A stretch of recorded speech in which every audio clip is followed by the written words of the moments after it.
Well,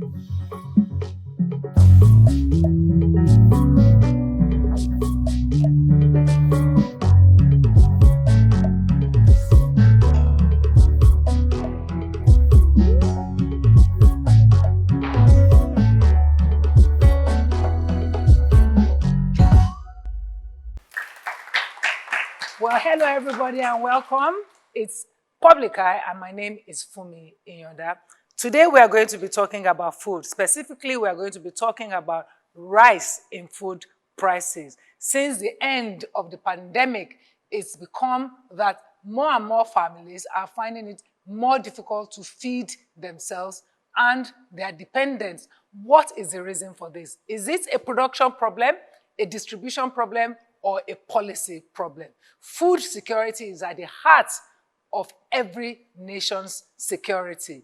If you do not feed the nation, you cannot have a nation. As the popular saying goes, "Ládùúgbò mi tí n tí jẹun, mi ò lè ṣe anything." So in our Adugo, this is saying that in our nation, if we haven't eaten, we cannot do much more else. How do we change that reality? That's what this conversation is going to be about. I'm going to go on a break. When I come back from the break, I will start talking with the guests who will make sense of all of this right after the break.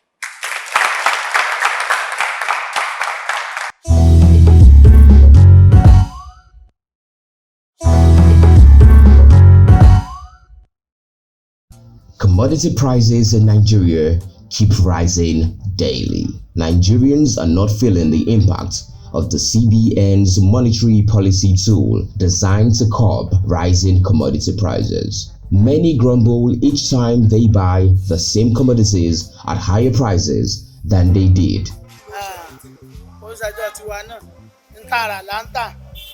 Tẹ́lẹ̀ pọ̀pọ̀ yìí 3,000 lára dọ́sìn nìkan àti ra 15,000 mo rà lánàá dọ́sìn nìkan tuntun.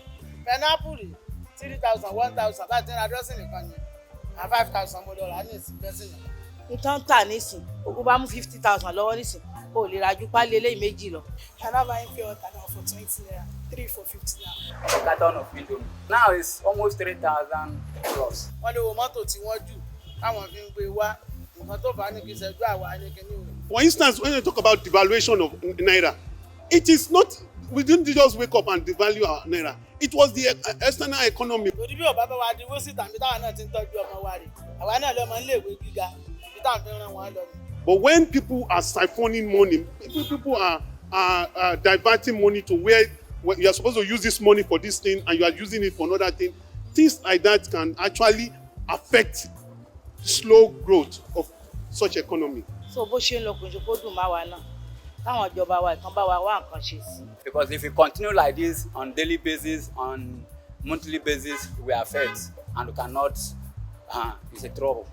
Nigerians now pay almost 5 times for the same quantity of goods and services they bought in 1999, despite the inadequacy of the minimum wage to meet the inflation.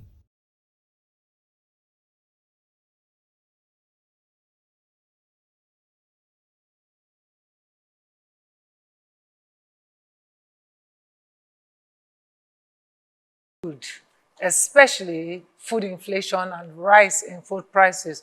So as at December of 2021, it was still possible for a family or a particular individual to feed themselves averagely. If you were going to eat something like Indomie and egg or Mama Put, you could maybe eat with 250, naira or thereabout.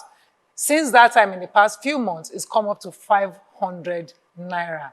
Now, if you bear in mind that the minimum wage in Nigeria is 30,000 naira, many states, about 7 states, still do not pay up to 30,000 naira. I think one state has said it will be paying 40,000 naira. So if a family has one father, one mother, and averagely 2 children, most families in Nigeria have more than 2 children, it means that you need 2,000 naira per day to feed that family. 2,000 naira per day in a month means that you need 31 times 2. Isn't that, that's like 62,000 naira to feed a family.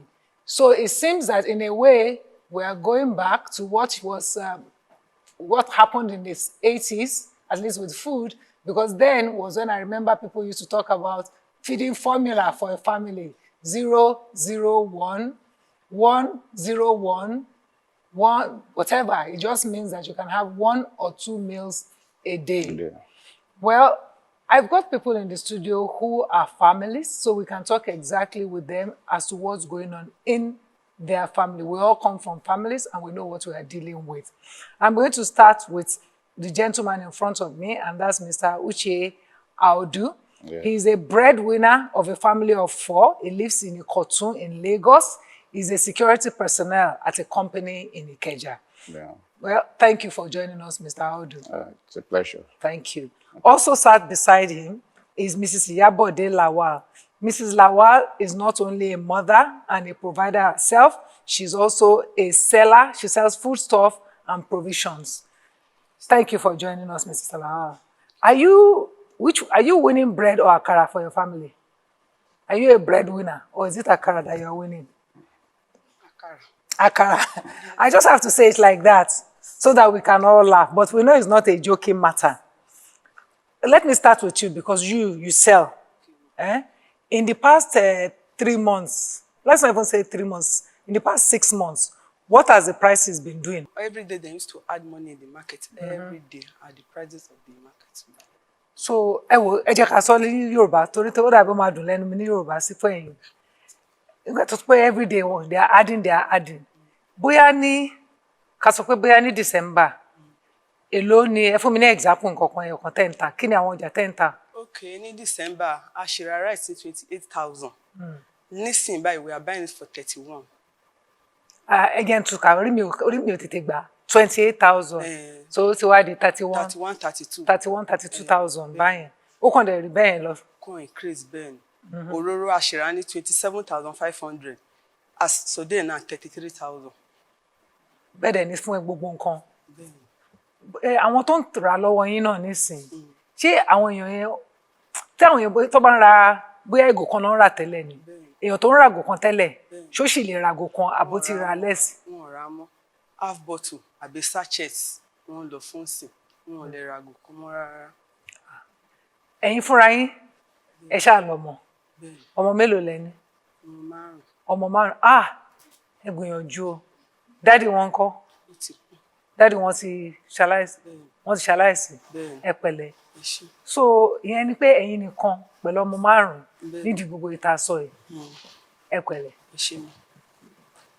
Mr. Audu, you have 4 children. How are you feeding them now? And feeding yourself. You look well fed though.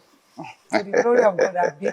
But To the glory of God, yes. To the glory of God. Yes. How has things changed for your family? Because you are the one bringing out money, Abi.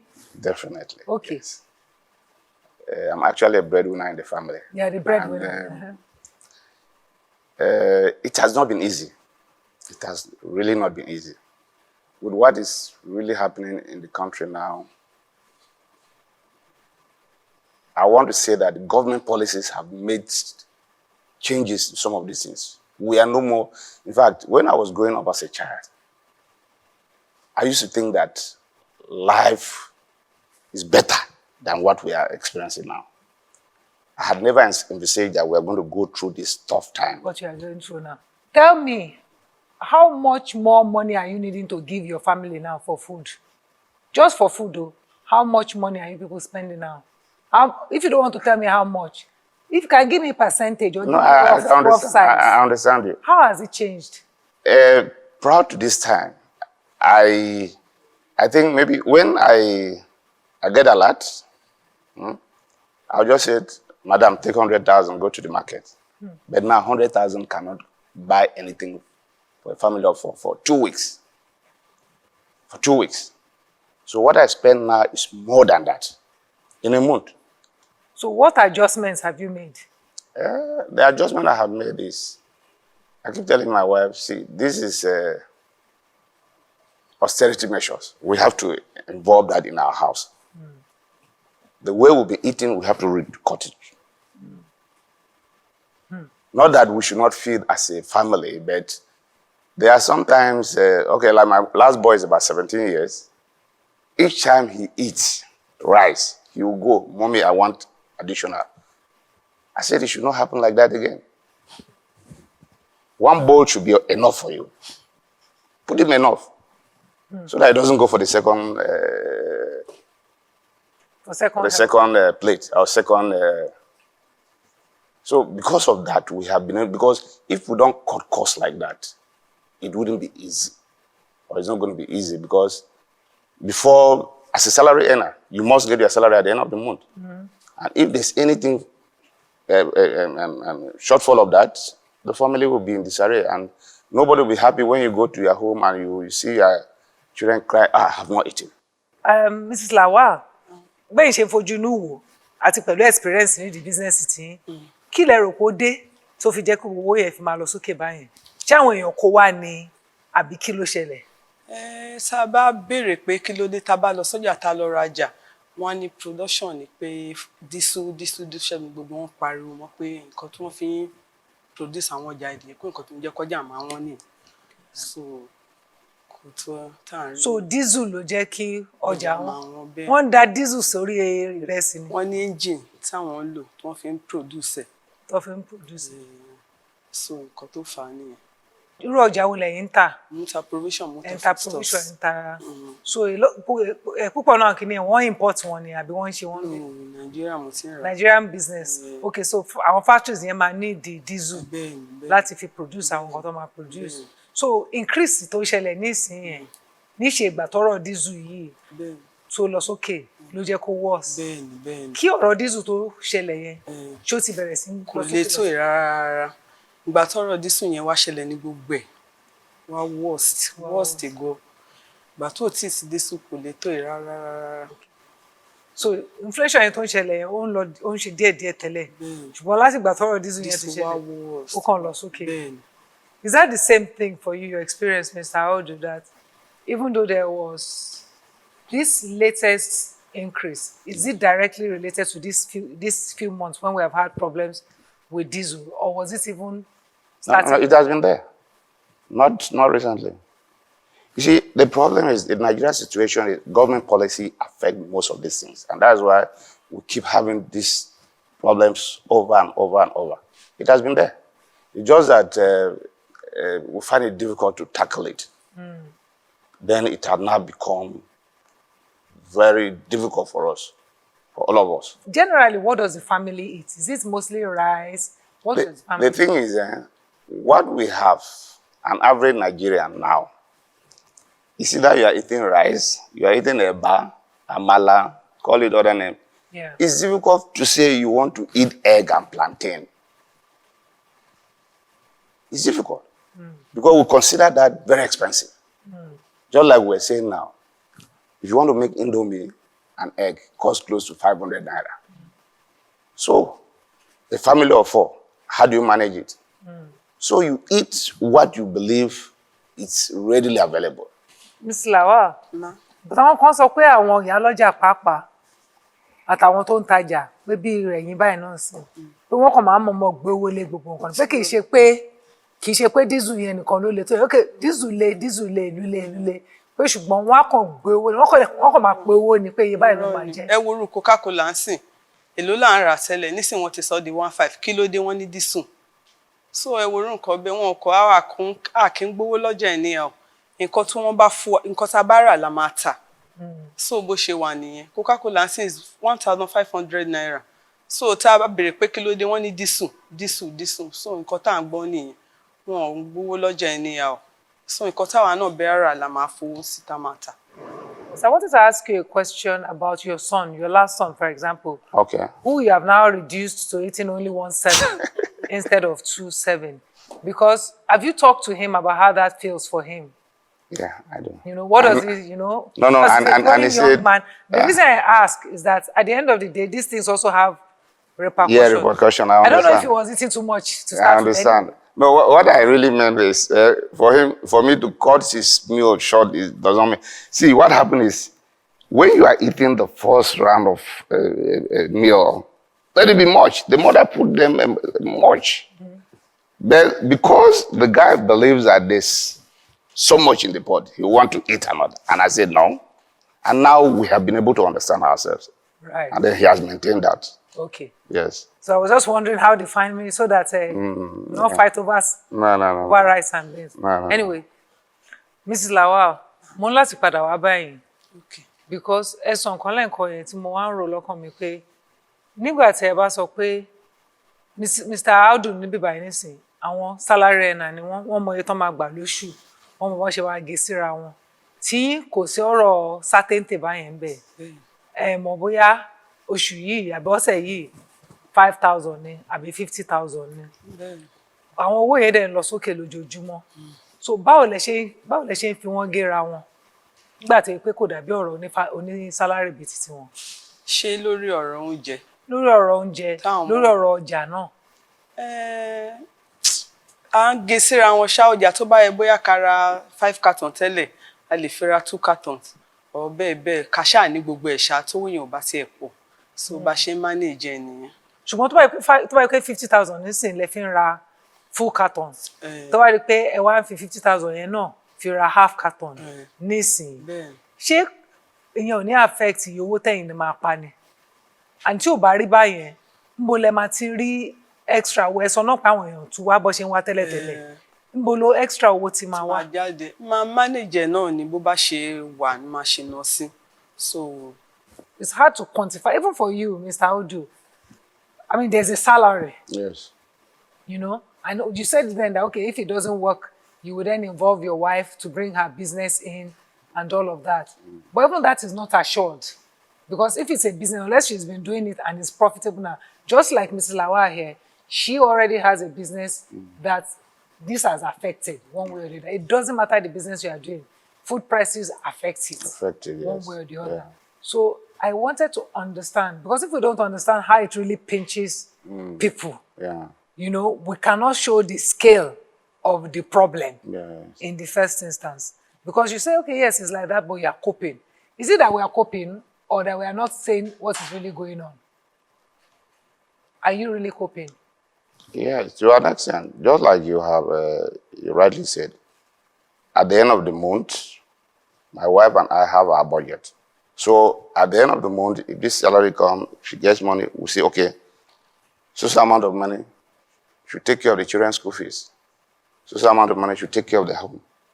And then we can manage a little that is left. Right. And that is what we have been working over time. Okay, now it's clearer because it's like both of you have to chip in to actually make this happen in the first instance, which is not the same for Mrs. Lawal. Do you have to pay taxes and all of that for Bitetin Taja? Where one bar, one bowl, shop permit nìkan la máa san. The man shop permit. Ṣé you cannot san tẹ́lẹ̀ lẹ́ṣin san? Wọ́n ti increase there. So àwọn yẹn náà increase shop permit. So gbogbo owó yẹn náà tún wọnú owó tí tẹ́fín tajà tó fi ń ṣe business yẹn. Okay, ó yé mi better nísìn. Thank you, ẹ ṣé gan ni. Thanks both of you. We're going to take that break. When we come back from the break, we'll now start to look at what the factors are that are really affecting the price of food after the break.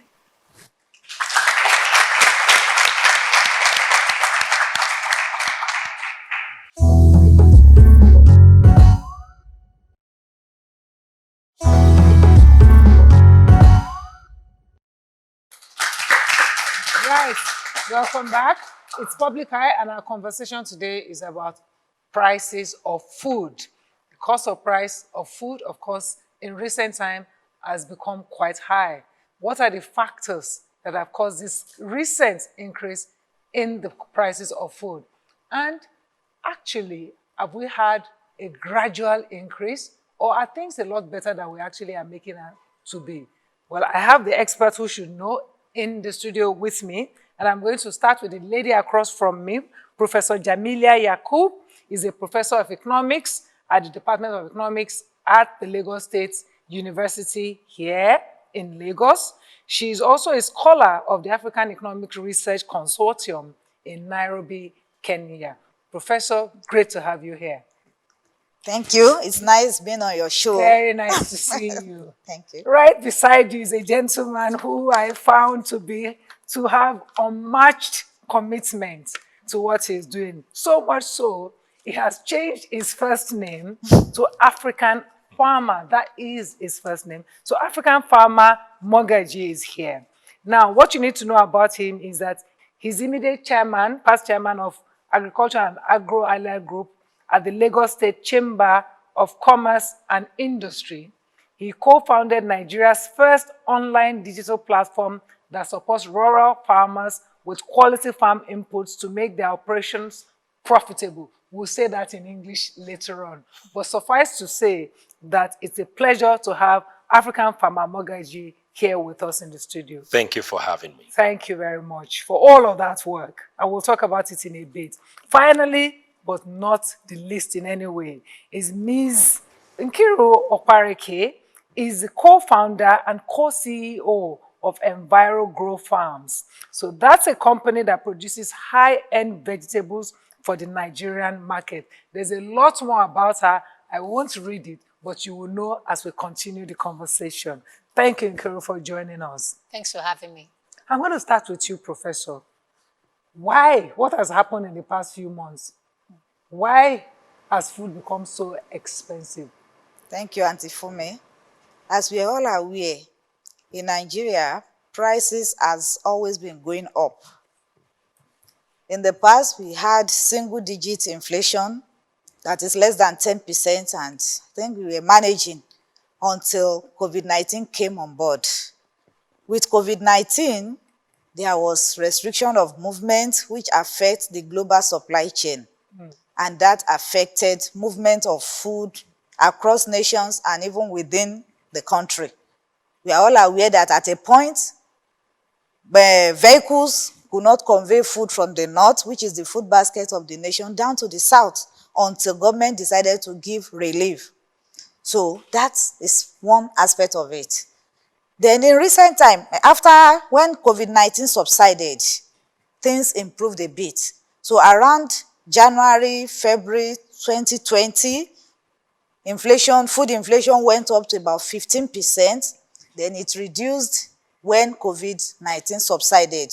But come 2021, it went up again. In fact, it went up to as much as 25%. And what could be the reason?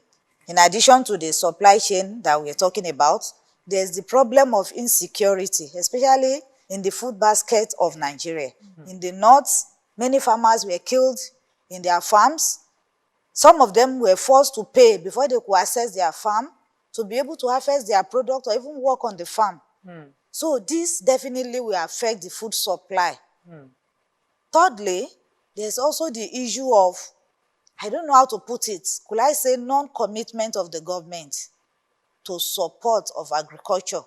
We heard about the Rice Borrowers Fund, whatever, and recently the federal government launched the rice pyramid in Abuja. We are expecting the price of rice to crash, but that is not to be. So these are some of the reasons on the supply side that is affecting the prices of food. Then also the cost of transportation. You know, the structure of Nigeria is such that food is produced in one part of the country and has to be moved down to the other part. So you need to incur transportation costs. And with increase in the price of fuel, especially diesel, which is used by the truck that transports food, it's now about 500, 600 naira per liter. And where will these transporters recoup their money? It has to be by increasing the cost of transportation. And this will be translated to increase in the prices of food. Right. Then lastly, there's the aspect of the middlemen, or middle women, and the business women too. They also, because prices of everything is going up, they also have to adjust their own margin. They need to pay school fees, they need to pay transportation fare, all this, they have to build it into their margin. Right. So by the time this comes in, it increases the prices of food. So these are some of the reasons why the price of food keeps going up and up in Nigeria.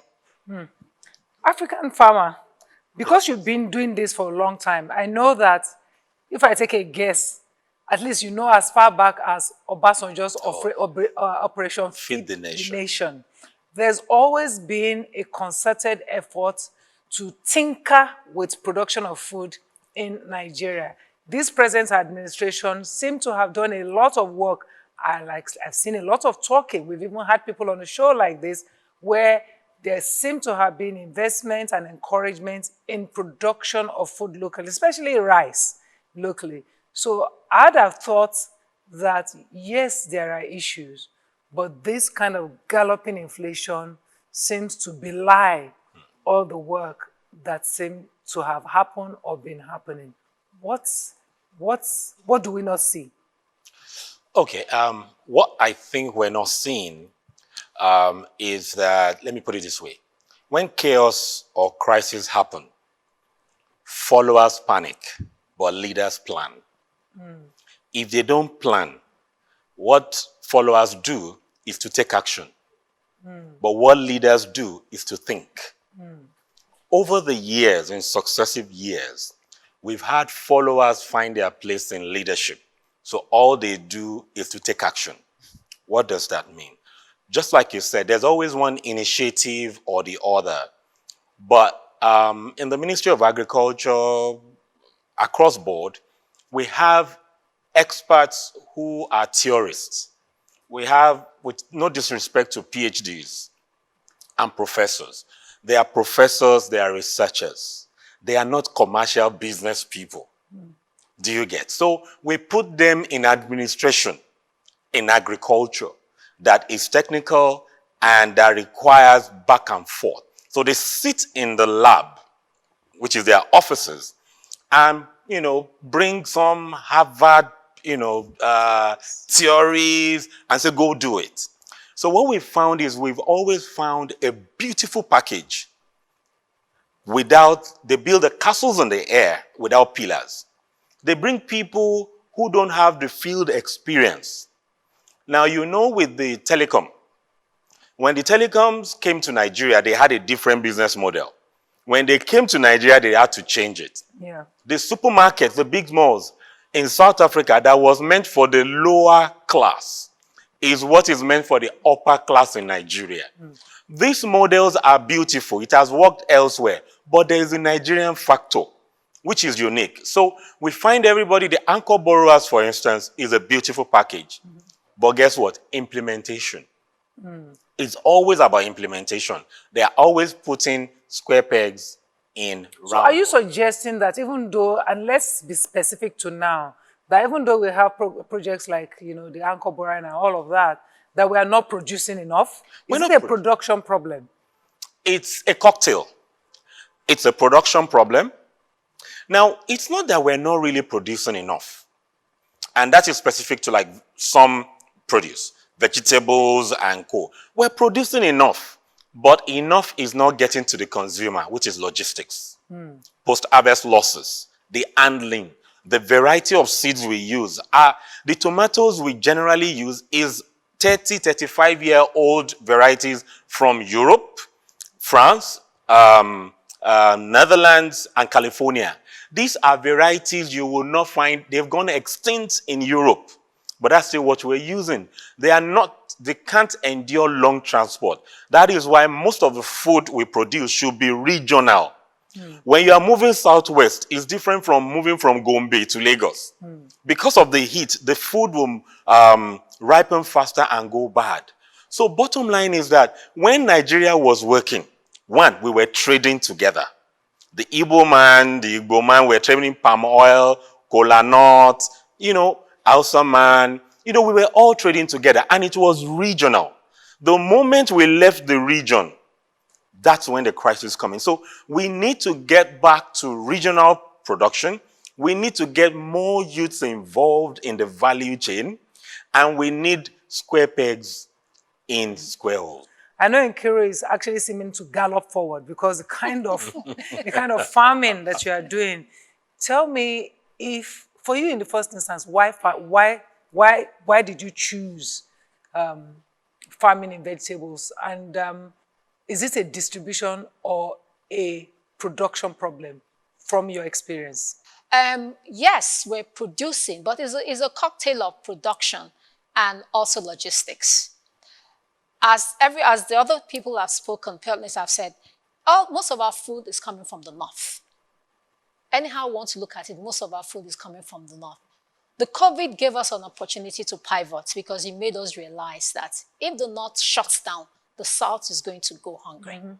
I don't see the policymakers still putting work in their words. They're very good at speaking things, but the actuality of getting it done, it's still hard. Right. So COVID should have been a major warning for all of us. Things we needed from outside couldn't come in. Things we were produced in one part of Nigeria couldn't get to the other part of Nigeria, and spoilages happen. Okay, even if we have solved the logistic problem, we don't have a storage problem. If we can even bring it faster to the southwest, some of those things need to stay for at least maybe 2 days or 3 days before they are sold off. We don't have any cooling systems to keep them. So apart from the production problem, we have a major distribution problem. Right. Because in some seasons, I mean, sometimes we see the pictures up, maybe in Benue, you have so much oranges and mango wasting during those seasons. And we're not even bringing them down. Or there's even no storage for them within that period to preserve them for when there's a scarcity. Right. It's very interesting you mentioned that fact, because I remember 2009, I did a series with farmers, and I remember being told by farmers in Ondo, I hear the voice of the farmers even now saying to me, Auntie, if you want, take it. We cannot do anything with it. Yes. Exactly. I thought it was a very sad thing to hear from generations. And of course, his children did not want to farm anymore. Yes. They wanted to become senators. I remember they said to me that they wanted to become senators. So I'm coming therefore, the point I'm making here is about the process for Nigeria. And both of you have alluded to something that became stark just before COVID and then COVID. When you say regionalization of food, what exactly do you mean, African farmer? Yes, what I mean is that every state can produce almost every vegetable consumed.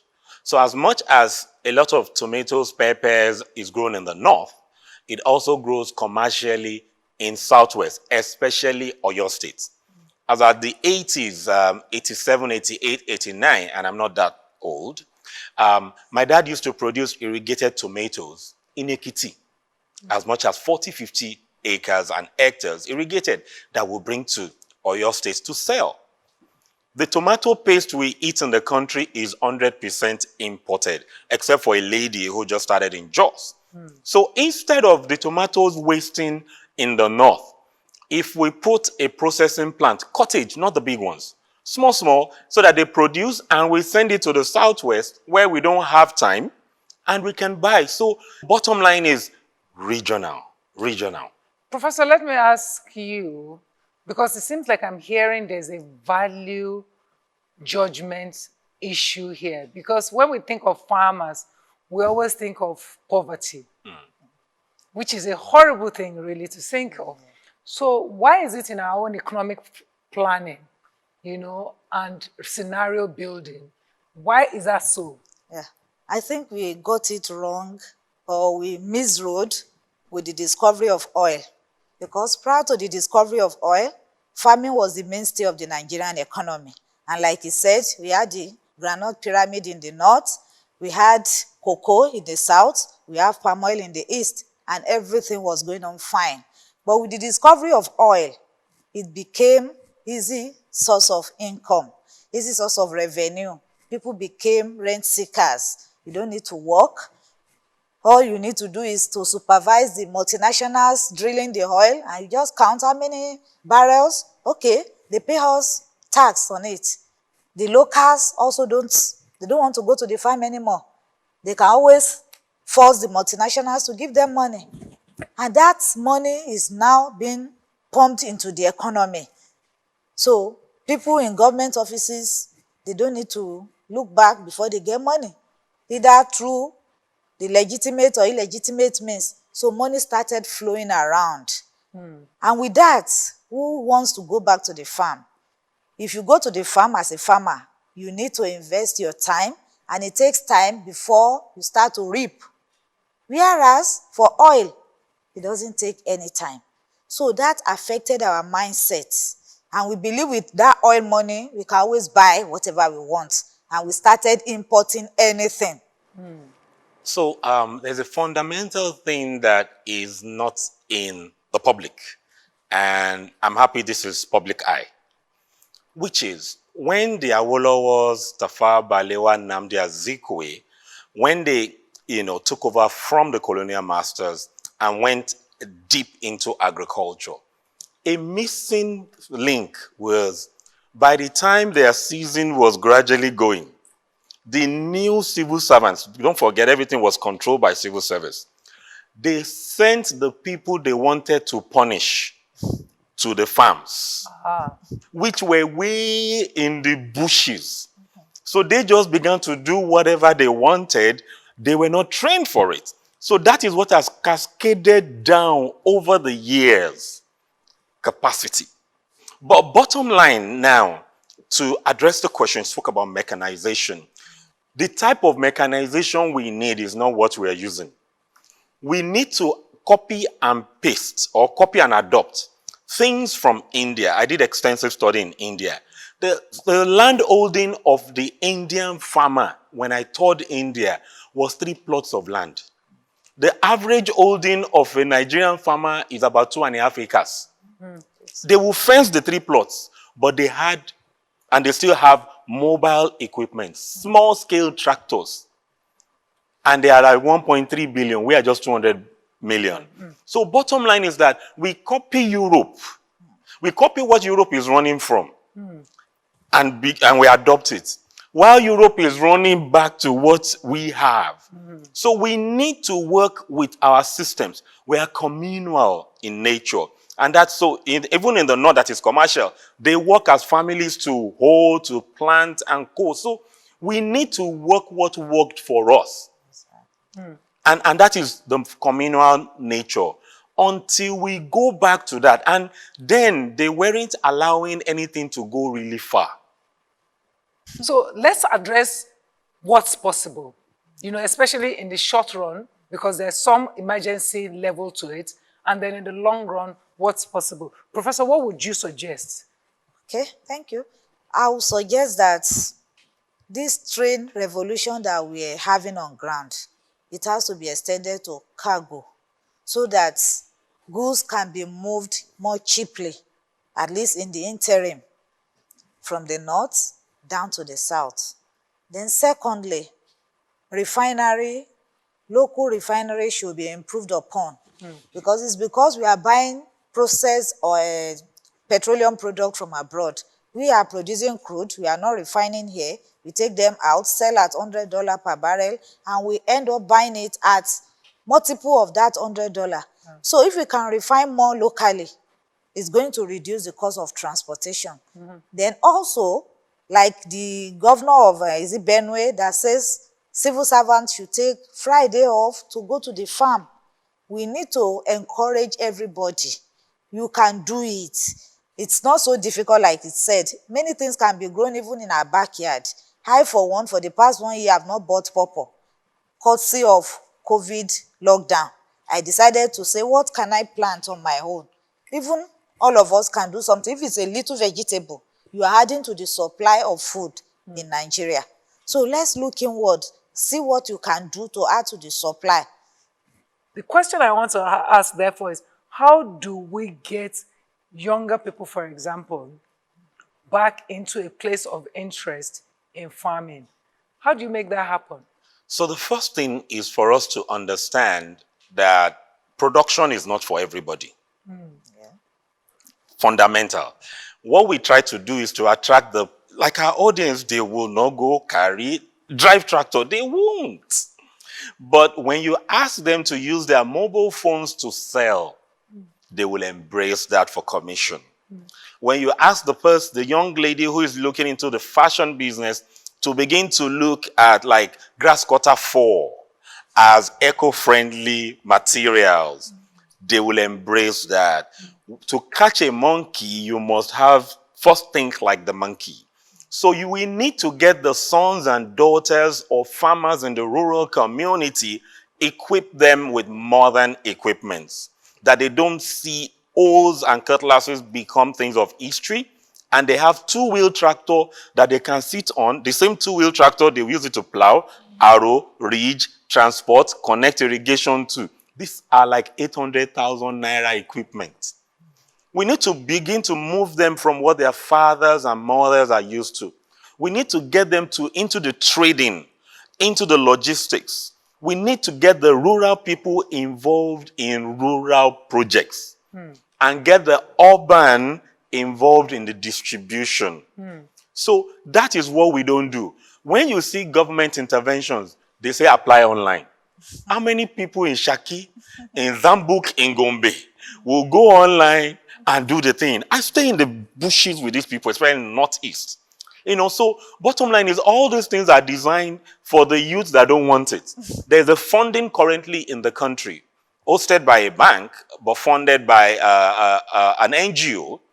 The fund has been there for 100,000 youths in the last 3 years, and the youths have not accessed it.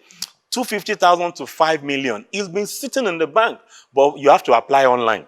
So the guys who need the funds don't know how to access, and the ones that have access want to japa. Right. Nkiru, what for your own level of operation, do you have access to things like funding from the bank? Not even funding, some sort of loan because as you were talking about that, I was thinking, I do know it happens in several parts of the world where if this amount of money has been designed for a particular purpose and it goes through the bank, if the banks don't show track that it has actually gone to the people it needs to go to, the bank gets into trouble. The bank itself can get shut down. I don't know what is available to do what you're doing. Let me tell you. You're not asking for charity here. No, we're not. Yeah. We wanted to expand our farm. That's about 5-6 years ago. We went to Bank of Agric. The MD of the Bank of Agric came with a whole team, media, to picture excited to women with MBAs from abroad who came back to Nigeria to farm. And at the end of the day, we didn't get anything. What were they asking us for collat? The lady asked me, do I have land in banana? I said, Madam, if I had land in banana, would I be coming to ask you for loan? For me to have land in banana, you should know the amount of money I should have in my bank. Why would I be coming to ask you for a loan? So they put the hurdles there that if we who are educated, who have assets, who are connected, cannot get it, how do you expect somebody in the village to be able to access that money? So even when you look in the papers and you see 10 billion anchor borrower scheme given, I can tell you that 10%, less than 10% is what actually gets into the farmers who are doing the real farming. The rest are shared as usual. That is why they are saying they're having a problem getting the payback. Who did you give it to? Right. Already home. I'm going to take a break because I want to involve the audience. Okay. And I wanted to, kind of like put the blame on Professor. That it's people that are teaching them this kind of economics. No, definitely not. Definitely not. All right, let's take a break. When we come back from the break, we'll take audience questions and begin to look at practical solutions going forward. But after the break.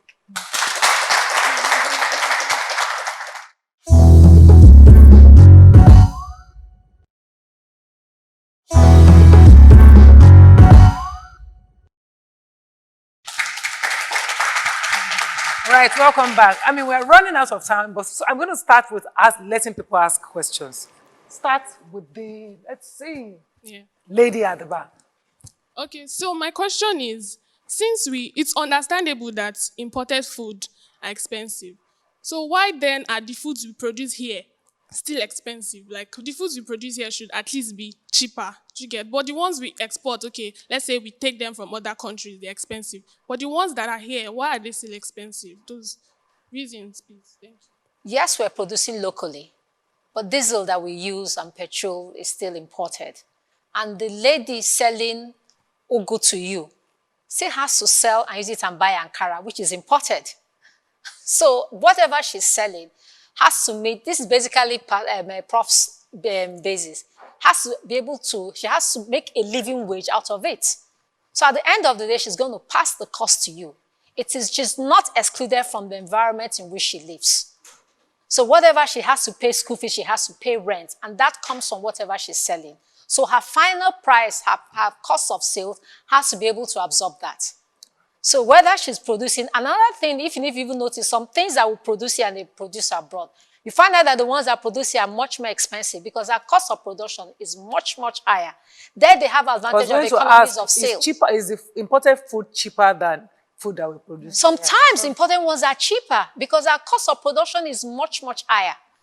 So at the end of the day, something that's imported lands at a cheaper price than one that's just produced at your backyard.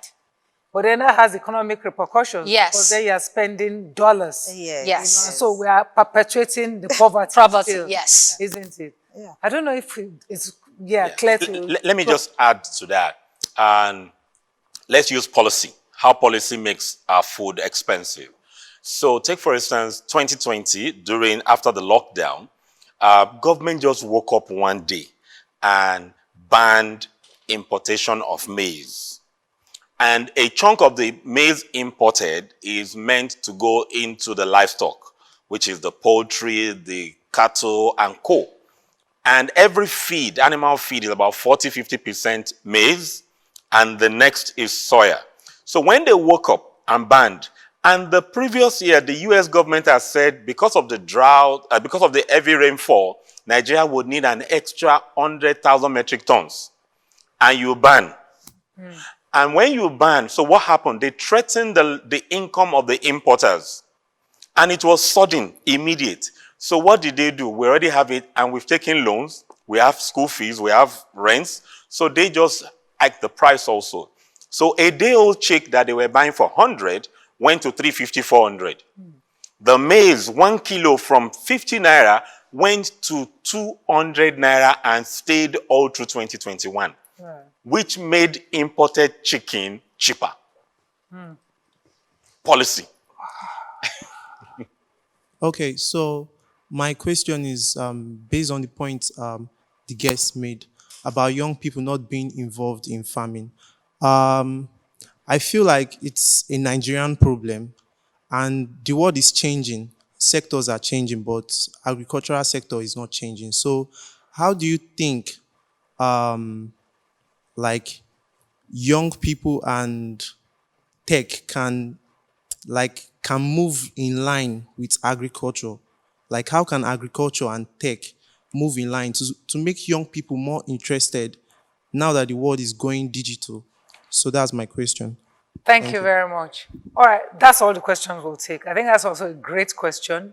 There's a second question here I also like you to address, which somebody had sent, and that is how much of all of this really is a result of the Boko Haram, banditry, whatever name you call it, security situation in Nigeria. We'll start with the question from the young man talking about tech, young people, and agriculture.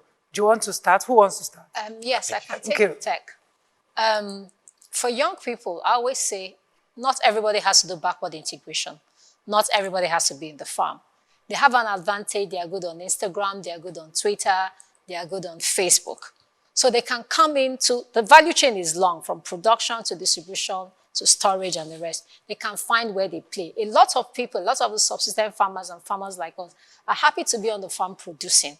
If somebody can assure us, they can take it out from us and take from us directly to the end user, cutting out the middlemen. Meaning I can make more money and they can make money and we can keep producing. Right. So using tech, that's where tech comes in. And even when they want to do backward integration, they don't have to use hoe and hammer. There are very little mechanized things like they bring in from China and even from India, where they can use to start. But at the end of the day, because they are more technologically advanced than us, they can use tech where we don't. Right. Security, the belief is that one of the big reasons why food prices skyrocketed is because of banditry and, kidnapping and so on and so forth that has gone on and been reported widely in the media.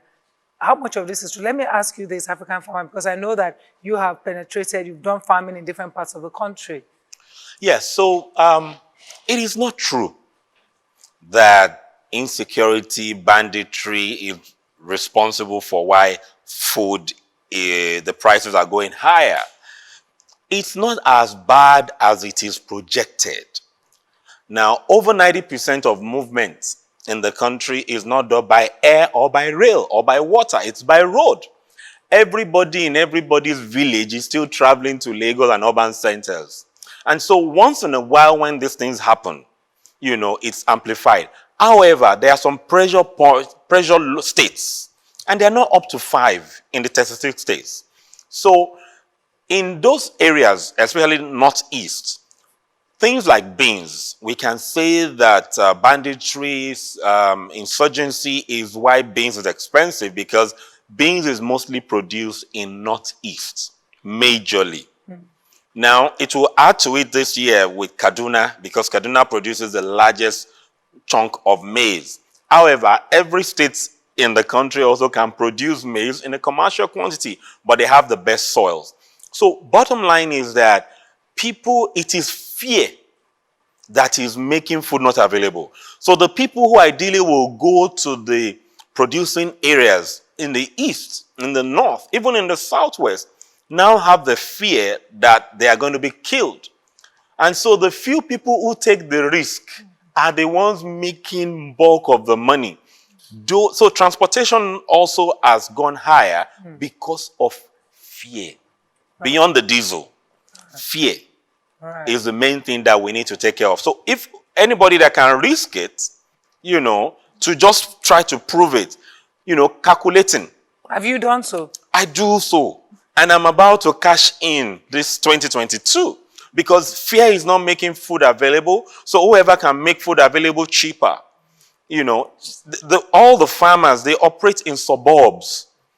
They are happy sitting in the suburbs. They just need youths who will be their messiah to come and take off those things. So we will be raising youths that will be involved in the logistics and distribution. The money is there 2022, 2023. So there's a lot of money to be made. So whoever wants to jackpot as a youth, you can do that temporarily to find out if it is worth it. When you see the money, there's no jackpot, you go for vacation. All right, I've got to round up. I wanted to say thank you to all of you. Thank you. Know, because this is an ongoing conversation. Yes. You know, and as we get more information, we would also pass this across. To finally round up, I would like to say, if you were to advise, as you said, it's election period, if you were to advise, you know, a new crop of people, if they are new coming in, what is the one thing you would tell them to do differently? Just one thing. I know there's a lot they can do, but one thing you will say, focus on this. One thing I want them is to focus on an agri policy that starts from the grassroots. Right, from community. Nkiru, what would you ask for? Populate the Federal Ministry of Agriculture or State Ministry of Agriculture with practitioners in the industry. Remove the civil servants, they are our biggest problems. All right. And Africanfarmer? I would say that they bring the Ministry of Agriculture, Ministry for Water Resources, Ministry for Finance, and Ministry for Youth and Development to work together as a team. Right. That is crucial. Right. Well, it's out there. As I say, it's in the air. Catch it whoever wants to. Thank you for coming on the show, everybody. Thank you also to the audience. For those of you who are watching at home also, I say thank you. We'll see you again next time. Bye-bye now.